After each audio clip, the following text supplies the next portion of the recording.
If only you could see the way that my phone is propped up on a cup and some acrylic things and a vase leaning on some pink roses, you would be like, wow, this girl is DIY through and through. I'm Sophia Dodola, founder of Olive and Nectar and the Grace Academy, and I'm your charcuterie BFF, and I teach people all around the world how to start a charcuterie business. But today we're not talking business, we're talking side hustle, because sometimes the word business can be really intimidated for the people that don't have time to run a business. First of all, you want to get clear on when you can work, your available hours that you can create boards or tables for somebody. Maybe it's when the kids are in preschool and you can do it on Wednesday, Thursday, Friday, or maybe it's something on the weekends where you really just want to focus on Saturday and Sundays because you're packed with your 9 to 5 and weekends are open.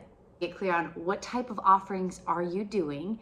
Sometimes when people start a business, the full spectrum, they're doing boards and tables and cups and cones and the whole shebang with a menu of add-ons. I don't want you to start there. I don't even want you to get stressed out with thinking those are your options. This is your side hustle. You pick what you want to do. So if you want to do grazing tables, you do grazing tables. But mind you, do not be posting boards on social media because you want to showcase what you can do and say Saturday and Sundays are your days. Well, you got to be showing that, low power mode, you need to be showing that to your people that you do grazing tables on the weekends. And that will lead us into number 3. Who's your ideal client? Once you have the days that you want to work and the type of product you're selling, this will kind of help you figure out who your ideal client is. If you're choosing something on the weekdays, that says to me, you know, evening shindigs, whether that's a cocktail party or a corporate party, something like that. If you're saying weekends are your availability, I'm thinking the baby showers, the weddings, the bridal showers. If your product boards and boxes, I'm also thinking that's more corporate. If your product is grazing tables, I'm thinking more brides. Everybody is different, but you figure out what you want to do, and that's the beauty of a side hustle. So just to break it down for you, this is what I would choose. I would say, you know what?